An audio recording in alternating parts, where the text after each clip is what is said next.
बिस्मिल्लाहिर्रहमानिर्रहीम। रब्बि इश्रह ली सदरी व यस्सिर ली अमरी वहलुल उक़दतम मिन लिसानी यफ़क़हू क़ौली। ये जो मैंने पढ़ा, मैं इसका अर्थ आपके साथ शेयर करना चाहूँगा कि ए जग के पालनहार, ए रब्बुल आलमीन, तू मेरे सीने को खोल दे ताकि मैं वो कह सकूं जो आज कहने का हक है।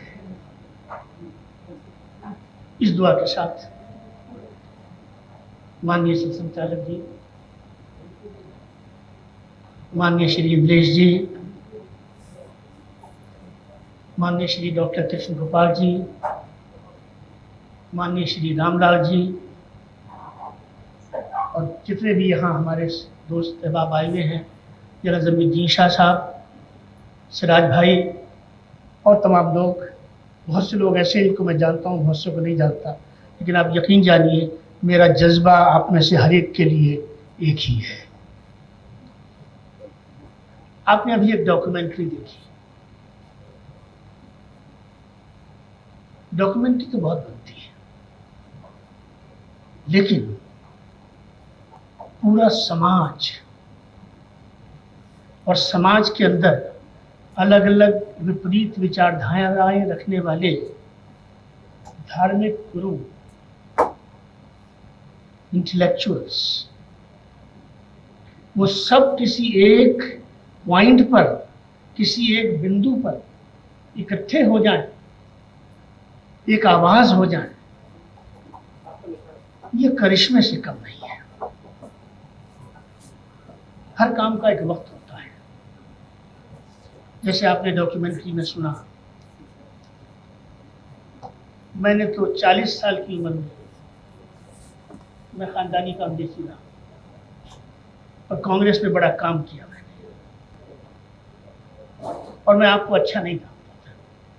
मुझे साफ बात करने की आदत है, चाहे एकांत में करूं चाहे पब्लिकली करूं। शायद इस कारण से कि जो सुनते चले आए थे, जो सुनता चला आता है आदमी और उसको मान लेता है, उसको हम कहते हैं stereotypes. And stereotypes are never facts because they are untested assumptions. They even can't be called beliefs. लेकिन 1996 में सर संचालक जी, जब अटल जी को 13 दिन की सरकार मिली, तो 5 दिन चर्चा चली थी पार्लियामेंट में। मैं 5 दिन केवल जरूरत के लिए और खाने के लिए उठता था। 5 दिन सारी चर्चा मैंने सुनी। मैं अटल जी का बहुत बड़ा फैन था और आज भी हूं और हमेशा रहूंगा।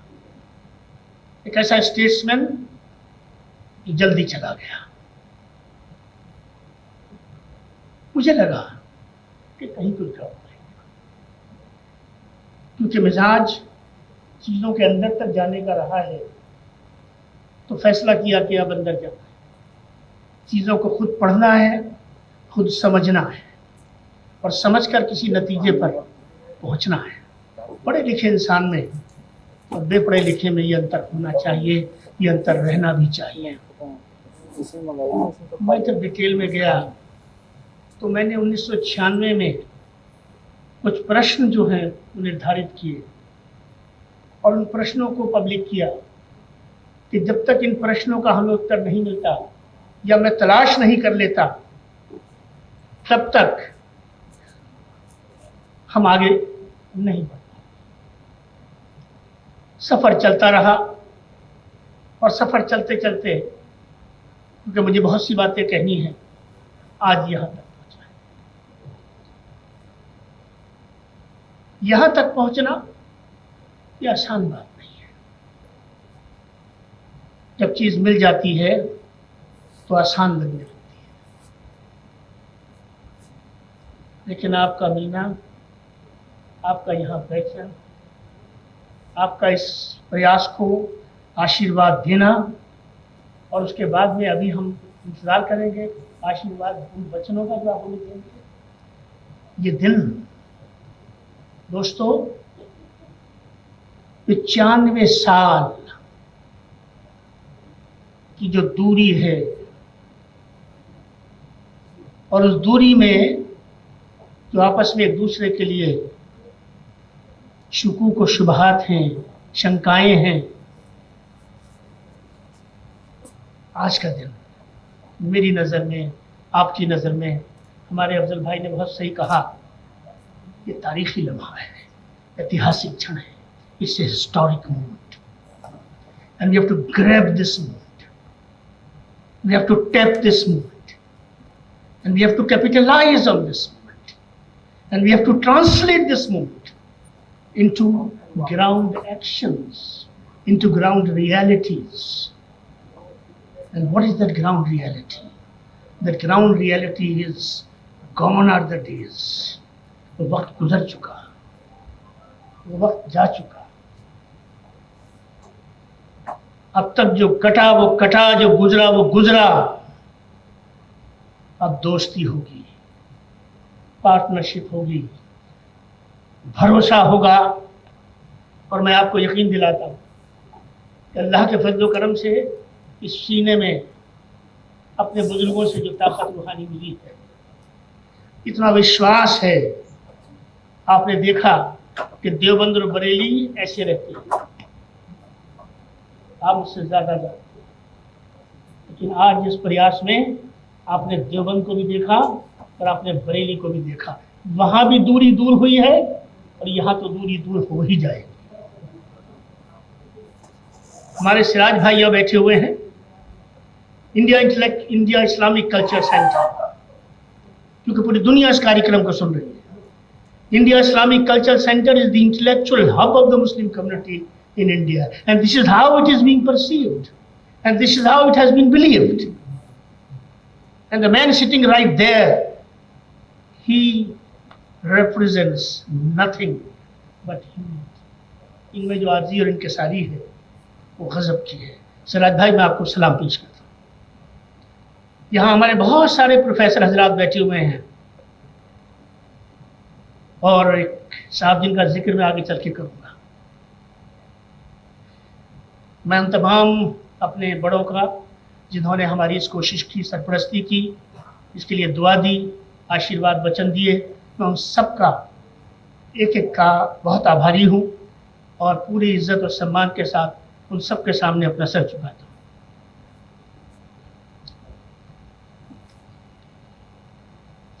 इससे पहले कि मैं आगे बढ़ूँ, इस पुस्तक में देखिए, पुस्तक जो है वो पब्लिशर के का बड़ा रोल होता है। हमारे मथुरा प्रसाद यादव जी कहाँ बैठे हुए? मथुरा प्रसाद यादव जी ने मानक पब्लिकेशन लिखा है, और इन्होंने इस किताब को 4 चांद लगाए। बहुत शुक्रिया आपका। दामिनी यादव, एक बच्ची जिसको मैंने सारे टाइम बेटी कह के पुकारा, उसने इसका हिंदी अनुवाद किया, और हमारे 3-4 लोगों ने, जिसमें अलीगढ़ मुस्लिम यूनिवर्सिटी के कुछ अध्यापक शामिल रहे, कुछ हमारे मित्र शामिल रहे, जिन्होंने हिंदी के अनुवाद को देखा। प्रोफेसर जाकिर साहब, जिनका ताल्लुक बम्बई से है, उन्होंने उर्दू का तर्जुमा किया। और मेरे यहाँ बड़े भाई बैठे हुए हैं, प्रोफेसर काजी उबैदुर्रहमान हाशिमी साहब कहाँ बैठे हैं? प्लीज़ खड़े हो जाइए। प्रोफेसर काजी उबैदुर्रहमान हाशिमी साहब ने उर्दू के अनुवाद को बहुत गहराई से देखा। बहुत बड़े उर्दू के स्कॉलर हैं, मेरे बड़े भाई हैं। 30 साल का मेरा और इनका साथ है। अब अपनी बात पे आते हैं दोस्तों। मैं शायर नहीं हूँ, और शायर के पॉइंट ऑफ व्यू से मेरा ये शेर सही भी नहीं है, लेकिन मैं कहता हूँ, मोहब्बत के लिए थोड़ी है ये जिंदगी, मोहब्बत के लिए थोड़ी है ये जिंदगी, नफरत के लिए वक्त लाऊं कहाँ से मैं। ये वो मंत्र है सर संचालक जी, जिसको मैं सारी जिंदगी जीता रहा हूँ, जिसका मैं सारी ज़िंदगी प्रचार करता रहा हूँ, और आज ये चीज़ जब यहाँ पहुँची है तो कभी एक ख्वाब देखा था कि एक दिन ऐसा होगा, और उस ख्वाब को हकीकत बनाने वाले हमारे इंद्रेश जी हैं, जिनको मैं सलाम पेश करता हूँ। जब शुरू किया था तो बात ऐसी थी कि मंजिल मुझे मिले न मिले इसका गम नहीं, मंजिल मुझे मिले न मिले इसका गम नहीं, मंजिल की जुस्तजू में मेरा कारवां तो है। आज मंजिल यहाँ है। मैं सारी ज़िंदगी जोड़ का काम करता रहा और तोड़ने वालों से न कभी डरा हूँ, न कभी उनके आगे झुका हूँ, लड़ा हूँ उनसे, जूझा उनसे, गालियाँ खाई हैं उसके लिए, मगर गालियाँ उनको पड़ती हैं जो खुशनसीब होते हैं। बदनसीबों को गालियाँ नहीं पड़ती। जो कुछ करता है उसी के बारे में लोग चार बातें करते हैं।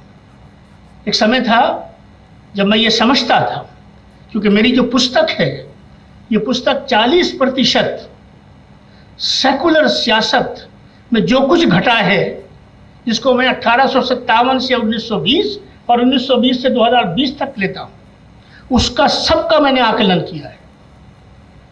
अच्छे को अच्छा कहा है और गलत को गलत कहा है, और इसमें किसी को बख्शता नहीं हूँ। मैं ना अपने आप को बख्शता हूँ, ना अपनी कम्युनिटी को बख्शता हूँ, ना अपनी कम्युनिटी की लीडरशिप को बख्शता हूँ, और ना आपको बख्शता हूँ। किसी को नहीं बख्शता, क्योंकि अगर मंजिल पे जाना है तो झूठ बोल के नहीं जाया जा सकता, बातें उल्टी सीधी मिला के नहीं जाया जा सकता, सच कहकर जाया जा सकता है। लेकिन एक शर्त है उसकी, और शर्त ये है कि सच को अच्छे लहजे में कहो, मिठास के साथ कहो, ऐसे कहो कि तुम्हें कहने में अच्छा लगे और सुनने वाले को सुनने में अच्छा लगे। पुल तो ऐसे ही बनता है, पुल का और कोई रास्ता नहीं होता। नरसिम्हा राव जी के ज़रिए वो से पूरी कौम को जोड़ने की कोशिश की, और ये कह के कोशिश की कि तुमने अगर आज कांग्रेस को थाम लिया तो ये रुक गई, वरना ये गई। और फिर जिनको तुम रोक रहे हो, क्योंकि मेरा समाज तो आपको रोकता रहा, पूरी ताकत से रोकता रहा, तो फिर ये आएंगे और जाएंगे, आएंगे और जाएंगे। और फिर वैसा ही हुआ, और अब आ गए, और अब रहने वाले। बहुत चर्चाएं होती हैं। उसके बाद अटल जी आए। मेरा अटल जी से कोई ताल्लुक़ नहीं था, मेरा संघ से कोई ताल्लुक़ नहीं था, मेरा भाजपा से कोई ताल्लुक़ नहीं था। मेरे पास सुधींद्र कुलकर्णी जी आए थे, और ये तनवीर भाई यहाँ बैठे हुए हैं, ये उनको लेकर आए थे। ये मेरे भाई की तरह है। मैं अटल जी से तक मेरी बात गई। मैंने अटल जी के यहाँ फ़ोन किया, इन लोगों के आने से पहले की बात है ये। तो मैंने कहा कि मैं आपसे मिलना चाहता हूँ। नरसिम्हा राव जी से जब कहा तो उन्होंने कहा मैं फ़ोन कर देता हूँ, उनके बहुत अच्छे रिश्ते थे, आप जानते हैं। तो मैंने कहा नहीं, मैं आपके ज़रिए नहीं जाना चाहता, मैं अपने आप जाना चाहता हूँ। मैंने 1 घंटे का समय मांगा। मुझे वहाँ पे ओझा जी हुआ करते थे। ओझा जी ने कहा कि वो 8 बजे आप आ जाइए, वो सबसे मिलते हैं। तो मैंने पुस्तक में लिखा है जो मैं कह रहा हूँ आपसे, कि मैं 8 बजे वालों में से नहीं हूँ, मुझे 1 घंटे का समय चाहिए। और मैं आज सलाम करना चाहता हूँ भारत माता के उस सपूत को, जिसने मुझे 1 घंटा 20 मिनट दिया। और मेरी उम्र कितनी कम थी उस समय, 96 के अंदर मैं 40 साल का था। खड़े होकर मुझे रिसीव किया और बाहर तक आकर मुझे विदा किया। और उसके बाद फिर ऐसे रिश्ते बने सर संचालक जी कि अगर 10,000 लोग भी खड़े हैं और ये बच्चा उनको नज़र आ गया तो ऐसे मुड़ के मेरी तरफ जाते थे। बड़ा प्यार मुझे उनसे मिला। ये 2 जोड़ के काम किए। बहुत समझाया मैंने अपनी कौम को, मेरी कौम की समझ में नहीं आया। आज ये तीसरी कोशिश है, मगर मुझे भरोसा है कि अब सफ़र आगे बढ़ेगा। बहुत ब्रीफली 3 बातें।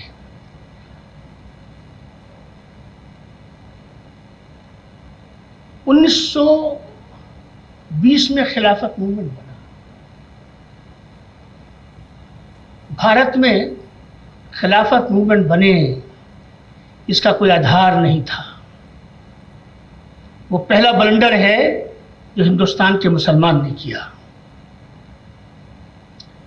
हिंदू समाज ने तो कोई हिंदू राष्ट्र की बात 800 वर्षों में नहीं की। आज मैं कुछ ऐसी कड़वी बातें करने वाला हूं जिसमें किसी को बख्शूंगा नहीं, क्योंकि बात आगे जानी जरूरी है, और बात जाएगी नहीं तो बात समझ में नहीं आएगी। खिलाफत मूवमेंट बना, खिलाफत तो हमारा मूवमेंट नहीं था, तो कहीं और की बात थी। हम तो इस धरती के थे, हम काहे को खिलाफत मूवमेंट बना रहे थे। हिंदू राष्ट्र, उसकी कल्पना, मैं ये मानता हूं कि राष्ट्रीय स्वयंसेवक संघ और हिंदू महासभा मुस्लिम राज के समाप्ति के बाद, उस दौर में तो ऐसा कुछ नहीं हुआ। लड़ाई झगड़े तो होते हैं, लेकिन राष्ट्रीय स्वयंसेवक संघ, हिंदू महासभा, गुरु सावरकर जी, गुलबाकर जी, हेगड़ेवार जी, ये सब जो पूरी चेन आई, इसमें कहीं ना कहीं खिलाफत मूवमेंट का बैकग्राउंड शामिल मानता हूं। जो परंपराएं चली आ रही थी, जो भाईचारा चला आ रहा था, जो साथ चला आ रहा था, 1857 में जिस तरह से हम लड़ते चले आ रहे थे, अगर हमने उस धारा को नहीं छोड़ा होता और हमने उस विचार को नहीं छोड़ा होता, उस जज्बात को नहीं छोड़ा होता, और हम बिल्कुल उसी तरीके से भारत माता के सपूत के तौर पे इकट्ठे होकर जैसे चलते चले आए थे, उसी तरह से लड़ते रहते, तो विभाजन नहीं होता और हम विभाजित नहीं होते। विभाजन ने हमारे जिस्म के 2 टुकड़े कर दिए, और आज तक भी कहीं ना कहीं वो जख्म सर संचालक जी पूरी तरह भरा नहीं है, कभी भी उभर आता है। और उस विभाजन ने सबसे बड़ा नुकसान हमारा किया। हमें अपने गले में पट्टा डाल के चलना पड़ता है कि मेरा नाम ख्वाजा इफ्तिखार अहमद है, मैं राष्ट्रभक्त हूं, भरोसा कर लो। सामने वाला कहता है अच्छा देखूंगा। आज ये स्थिति है, ये मेरे अलावा कोई और नहीं कहेगा। चाहिए अच्छी स्थिति है, ये बहुत तकलीफदेह स्थिति है कि मैं आप पे प्रश्न चिन्ह लगाऊं, आप मुझ पे प्रश्न चिन्ह लगाएं। परिवार एक, परंपरा एक, इतिहास एक, संस्कृति एक, भाषा भी एक ही कहूंगा, सब कुछ एक। मजहब अलग हो सकते हैं, अकीदा अलग हो सकता है। मैंने कभी नहीं सुना कि तुम अपना धर्म छोड़ दो तब मेरे पास आओ। पुस्तक लिखी, आपने देखी, आपने पढ़ी, मुझे ये नहीं कहा कि ये लिखना और ये मत लिखना। लिखने के बाद भी नहीं कहा कि तुमने इसमें ये क्या लिख दिया।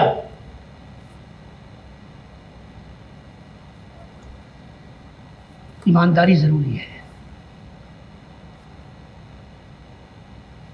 तो बात यहां तक आ गई। सेकुलर सियासत ने के साथ हम रहे, हम उसको सही मानते थे, लेकिन उसका जो एंड प्रोडक्ट है सर संचालक जी, वो सच्चा कमेटी है। और जिस रास्ते पे आज इस देश की सेकुलर राजनीति चल रही है, उसकी आप समझिए वो डेड एंड पे है।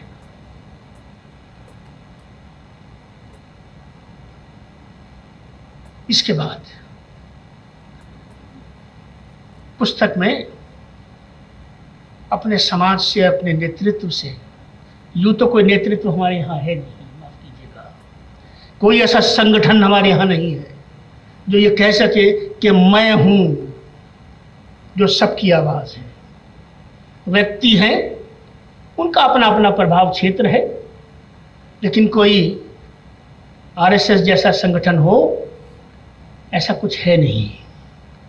जब संगठन नहीं होता तो आइडियोलॉजी नहीं होती, जब आइडियोलॉजी नहीं होती तो आइडियोलॉग नहीं होता, जब आइडियोलॉग नहीं होती तो डायरेक्शन नहीं होती, जब डायरेक्शन नहीं होती तो एक्शन सही नहीं होता, जब एक्शन सही नहीं होता तो रिस्पॉन्स की जगह रिएक्शन होता है, और रिएक्शन से बिगाड़ होता है, सुधार नहीं होता। इस स्थिति से हमारी कम्युनिटी गुजर रही है। किसी भी कीमत पर, किसी भी हाल में आप आगे ना आ जाए। भारतीय जनता पार्टी किसी भी कीमत पर जीतनी नहीं चाहिए, कोई जीत जाए। जब हम इतना फासला करके चलेंगे और फिर जब वो सत्ता में आ जाएगी तो हमारी उम्मीद ये होगी कि संविधान की एक एक छोटी से छोटी धारा जो है, न सिर्फ धारा बल्कि धारा के पीछे जो भाव है उसके बिल्कुल अकॉर्डिंगली कंडक्ट होना चाहिए, चरित्र होना चाहिए। मैं हमेशा कहता हूं अपने लोगों से, हर समाज, हर व्यक्ति इंसान होता है। इंसान के सीने में दिल और जज्बात और एहसास होते हैं। जब तुम किसी के जज्बात और एहसास को आखिरी दर्जे की चोट लगाओगे तो कहीं ना कहीं घाव तो बैठेगा, और घाव जब बैठेगा तो कहीं ना कहीं काम भी करेगा वो अपना। लेकिन लोगों की समझ में नहीं आई।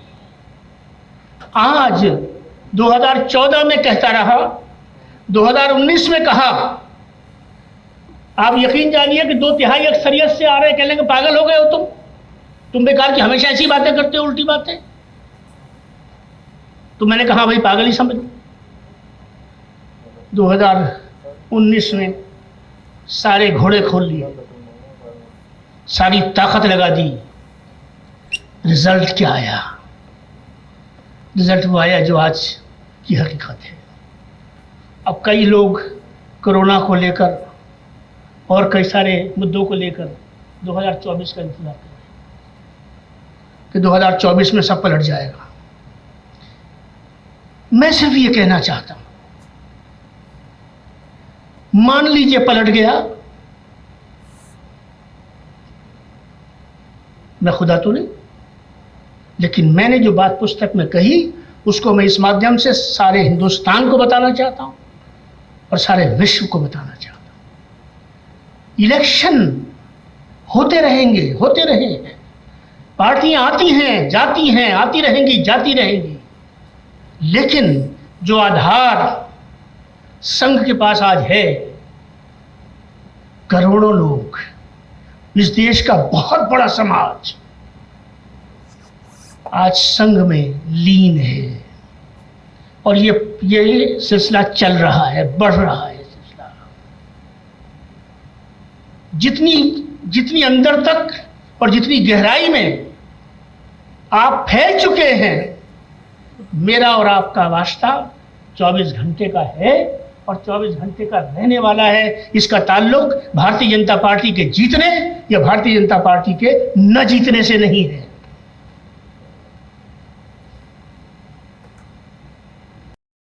ये बुनियादी बात। मुझे लगा कि अब इसका जो है घंटा बजा देना चाहिए। तो ये पुस्तक है,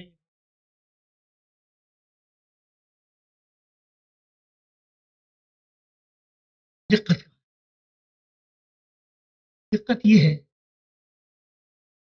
दो बातें और उसके बाद तीन बातें और फिर आखिरी बात। मुझे मुसलमान की हैसियत,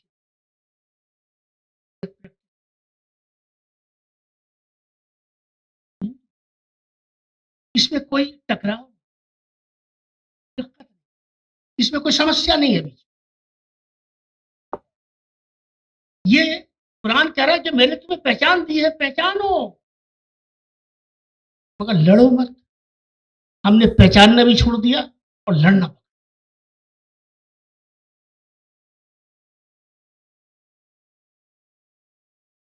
अब हुआ क्या?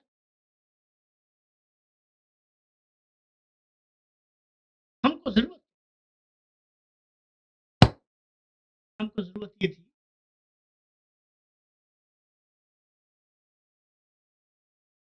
कुछ आप हमें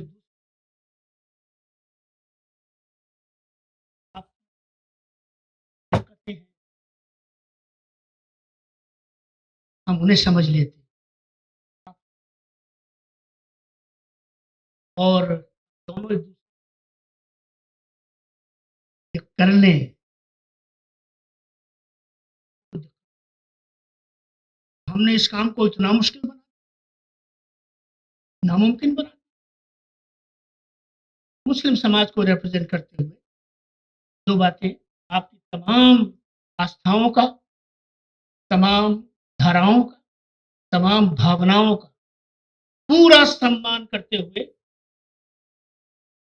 उनको उनकी जगह देते हुए, उनके साथ चलते हुए अपने हवाले से दो बातें कहना चाहता हूं। देखिए, हमारे यहाँ कुछ आस्था है भी,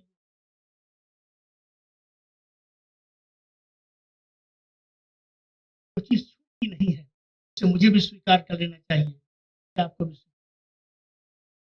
नंबर एक, हम निराकार, आप निराकार को भी मानते हैं, आकार को, या स्वामी दयानंद आर्य समाज का पूरा जो भार है,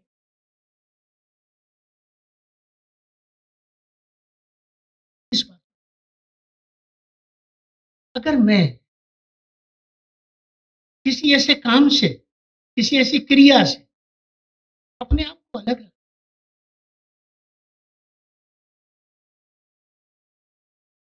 मेरा ये मेरी, मैं आपके अकीदे, आप बिल्कुल वो सब करिए और आपको उसके साथ ईमानदार होना चाहिए, और वही ईमानदारी मैं अपने लिए भी, क्योंकि अगर मैं आकार में जाता हूं तो मौलवी भी नहीं कहेगा जो मैं कहने जा रहा हूं। अगर मैं आकार की पूजा में जाता हूं तो पूरा हिंदुस्तान के मुसलमान को, पूरी दुनिया के मुसलमान को और तमाम उलमा को दरमियान में लेकर और अल्लाह और अल्लाह के रसूल को दरमियान में गवाह बना,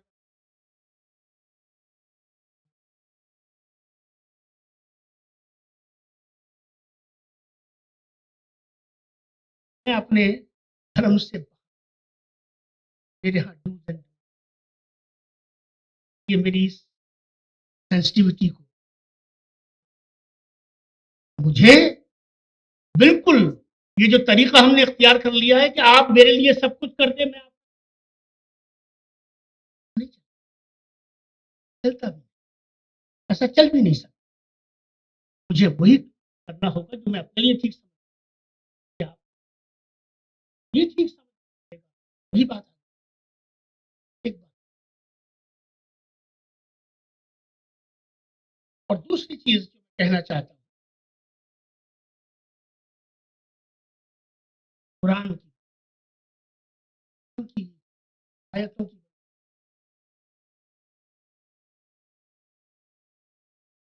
पिताजी ने देखो बेटा, किसी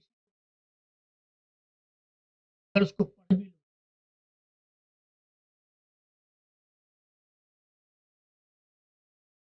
टिप्पणी करने में पहली बात तो करो मत, और करो तो 1000 दफा सोच के करो। मैं कभी मेरी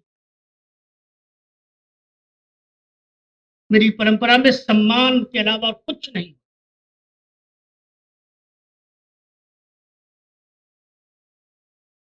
कुरान को पढ़, कुरान को सीने में लेकर 1857 संचालक जी 50,000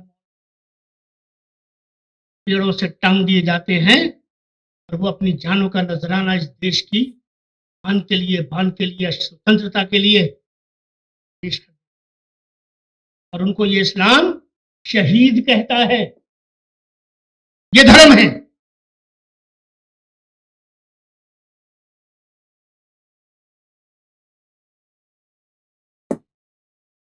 जनरल जमीरुद्दीन शाह साहब खट बैठे हुए हैं, मैंने इनको बहुत रिक्वेस्ट करके बुलाया, जनरल साहब प्लीज थोड़ा सा खड़े हो जाए, मैं आपको सलाम पेश कर। कैप्टन हमीद हो, सरदार हमीद हो, या ब्रिगेडियर उस्मान हो, वो ब्रिगेडियर उस्मान जिसको जिन्हा ने कहा था कि मैं तुम्हें पाकिस्तान की आर्मी का चीफ बनाता हूं, तुम मेरी तरफ आ जाओ। जनरल मलिक साहब बैठे हुए हैं, सलाम है आपकी लीडरशिप को, आप हमारी आर्मी के चीफ रहे, आप इस चीज को मुझसे अच्छा समझते कि अगर ब्रिगेडियर उस्मान न खड़ा होता, कुरान उसके सीने, ये आयतें उसके सीने में भी थी, अगर ये आयतें मुझे मेरी मट्टी से दूर करती तो वो 50,000 फांसी पे न चढ़ते और वो ब्रिगेडियर उस्मान शहीद ना होता, हवलदार हमीद ना होता, और इन जैसे हमारे जो लेफ्टिनेंट जनरल्स गुजरे, मेजर जनरल्स गुजरे, एडमिरल्स गुजरे, वाइस चीफ आर्मी स्टाफ गुजरे, एयरफोर्स के चीफ गुजरे, अब्दुल कलाम गुजरे और अब्दुल कलाम गुजरे, सबके सीने में। अगर मेरे कुछ भाई उस कुरान की आयतों को समझ नहीं पा रहे हैं तो किसी मेरे जैसे इंसान से मिलने इसको इसको एडवर्स प्रोपेगेंडा में न ले जाए। फ्रिंज एलिमेंट्स राष्ट्र के दुश्मन, उसका नाम अली हो या उसका नाम राम हो, राष्ट्र को आगे जाना है। राष्ट्र की जो प्रायोरिटीज है वो क्या है? सबसे ऊपर जाना है। विश्व गुरु की बात होती है, विश्व गुरु कैसे बनेंगे? लड़के बनेंगे, एक दूसरे से घृणा करके बनेंगे, एक दूसरे से बढ़ के बनेंगे, एक दूसरे में प्रश्न सवालिया निशान लगा के बनेंगे, अपने अपने अलग महल्ले बना के बनेंगे। तुम इधर बैठोगे टेबल के, मैं इधर बैठूंगा, मैं तुम पे सवाल उठाऊंगा, तुम मुझ पे सवाल उठाओगे, मैं तुमको देशभक्त कहूंगा और तुमको गद्दार कहूंगा, तुम मुझे गद्दार कहोगे। मेरा ये मानना है सर संचालक जी कि इस धरती पर जो पैदा हुआ है, अगर वो गद्दार है तो जगह जेल में है, कानून में, कोई भी हो तो उसमें इंसाफ होना चाहिए, उसमें अदल से काम लेना चाहिए। जब गलत करने वाले के साथ सही इंसाफ होगा, किसी कहने दीजिए मुझे, किसी की माई के लाल में ये हिम्मत नहीं हो सकती, फिर वो गलत रास्ते। मैं चीन से मुकाबला, छोटे मुल्क का तो मैं जिक्र नहीं करना चाहता,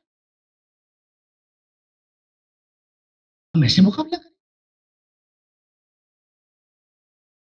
आपकी विसादत से कहना चाहता हूं, हमारे चाहे हमारे पुलिस के अधिकारी हों, हमारी इंटेलिजेंस एजेंसीज हों, हम दोनों को सलाम पेश करें। आप पर हमसे ज्यादा जिम्मेदारी है, गलत को छोड़िए मत और सही को पकड़िए मत, इस रूल को हमें अपनाना। प्रधानमंत्री नरेंद्र मोदी बात, टोपी नहीं पहनी, टोपी नहीं पहनी, देखा ख्वाजा साहब, टोपी नहीं पहनी। क्या जिन्होंने टोपी पहनी थी उन्होंने क्या किया? उन्होंने तुम्हें टोपी पहना दी। सारा समाज सुन रहा है, अगर गलत हूं तो यहां से निकल के गिरबान से पकड़ ले।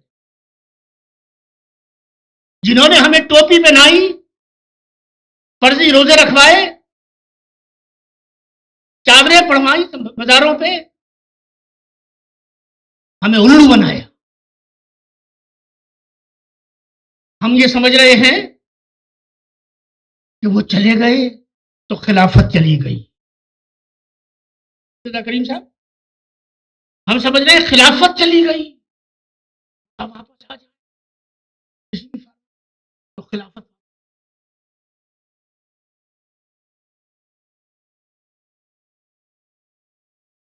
वापस।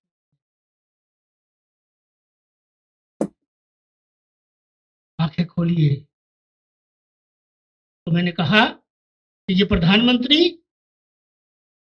वो अंदर है वो बाहर, यहां हिपोक्रेसी नहीं है। टोपी पहनी और पहनाई और हमें क्या दिया? हमें आसाम में नीली दी। गूगल खोल लो और 3,000 मासूम जाने गई। गूगल खोल लो, 2000 लोग भागलपुर में मारे गए। गूगल खोल लो, ईद कहां पर, जहां फर्जंदाने तौहीद और आशिकाने रसूल नमाज पढ़ के अल्लाह के सामने सर्व सजूद होकर शुक्र करके कि मैंने मारे इलाहा तो मेरे रोजों को कबूल फरमा ले, वो निकल रहे हैं। उन पर एक सेकुलरिज्म के मसीहा के दौर में गोलियां चली।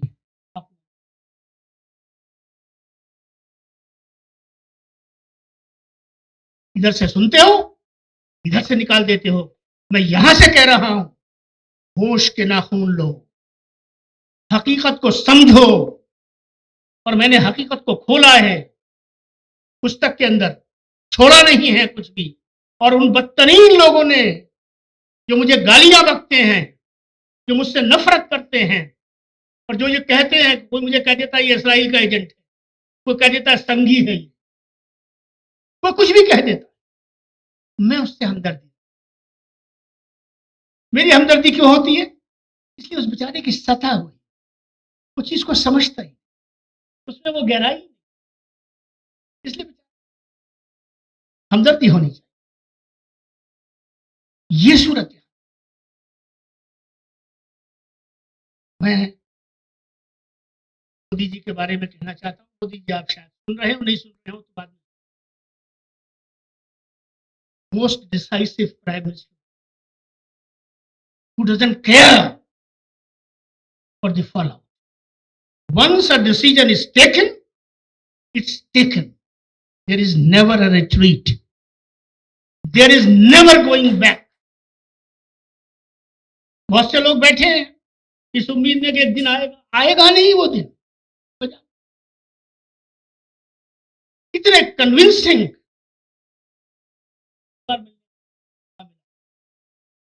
इतने कन्विंसिंग कुछ बातें उनके सामने हमने रखी, तुरंत मानी। और ये उनका सौभाग्य, हमारा सौभाग्य। अलीगढ़ के अंदर सेंचुरी सेलिब्रेशन में जो तकरीर उन्होंने की, तो अलीगढ़ मुस्लिम यूनिवर्सिटी के इतिहास में उस बक्से बक्से के अंदर रखी जा चुकी। जब तक ये दुनिया है वो यूनिवर्सिटी है, और जब तक है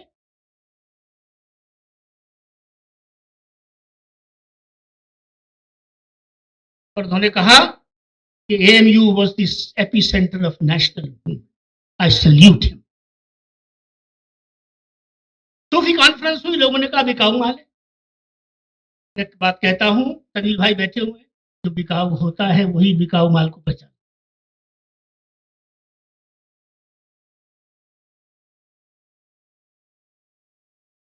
प्रधानमंत्री मोदी देश का नेतृत्व आप कर रहे हैं, आप सबका नेतृत्व कर रहे हैं।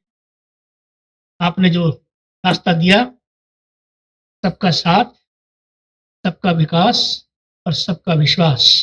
आखिर में ये कहना चाहता हूं, देखिए आपको और भारतीय जनता पार्टी को ये गोल्डन अपॉर्चुनिटी मिली है। समय आता है, चला जाता है, निकलना नहीं चाहिए। इस समय को हमें गनीमत जानना चाहिए। मुस्लिम समाज से कहना चाहता हूं कि आंखों से पट्टी हटा लो और एक बार इन्हें गले लगाओ। डेमोक्रेसी है, हो सकता, लेकिन जिस रास्ते पे चल पड़े हो, इसमें अंधा कुआं है, इसका अंजाम खराब है। एक वक्त होता है जब इज्जत से रास्ते बनते हैं, सेल्फ रिस्पेक्ट और सेल्फ एस्टीम के साथ रास्ते बनते हैं, और एक वक्त ऐसा बनता है कि आप दरवाजे पे खड़े हो जाते हो और सामने वाला कहता अच्छा ठीक है बैठाओ। तो मैं अपनी कम्युनिटी से ये कहना चाहता हूं आखिर में, चाहे मेरे उलमा हो, मैं चाहे मेरे अकाबरीन हो, चाहे मेरी तंजीमें इदारे हों, चाहे मेरे अवाम हो, मैं हर किसी से मुज़ाकरा करता रहा हूं, गुफ्तगू करता रहा हूं, बहस की जरूरत पड़ी है तो बहस भी करता रहा हूं। इसलिए नहीं कि मैंने इनसे कुछ खा रखा है, इसलिए कि इस राष्ट्र की, इस मातृभूमि की, जिसको हम जन्मभूमि मानते हैं, पितृभूमि मानते हैं, कर्मभूमि, जिसकी मट्टी से पानी ना हो तो वजू करके नमाज पढ़ते, जिसकी मट्टी के अंदर हम दफन होते हैं, और जिस मट्टी से, जिस कब्र से मैं कहीं और से नहीं उठाया जाऊंगा हशर के मैदान में, यहीं से उठाया जाऊंगा, तो मेरा रिश्ता जीने का नहीं है, मेरा रिश्ता तो जन्म जन्मांतर का, पीछे से भी है, आज भी है और आगे भी है। इसलिए बहुत बहुत शुक्रिया। मैंने वक्त ज़्यादा ले लिया होगा, आपने मुझे इतना अवसर दिया। मैं बहुत छोटा हूँ हर एतबार से, मगर जब बात कहनी होती है तो थोड़ा सा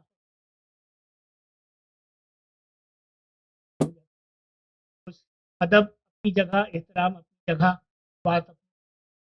बहुत शुक्रिया आप सब लोगों का, और दुआ करिए, दुआ में बड़ी ताकत है। अल्लाह तबारक व तआला रसूल रसूलुल्लाह सल्लल्लाहु अलैहि वसल्लम को गवाह बना, और इस देश की परंपराओं को गवाह बना, इस देश की आस्थाओं को गवाह बना, आपको गवाह बनाकर, आप सबको गवाह बनाकर आज हम पूरी जिम्मेदारी के साथ, पूरी ताकत के साथ, पूरी ईमानदारी के साथ एक अहद कर लें। बहुत अब नहीं। बहुत शुक्रिया।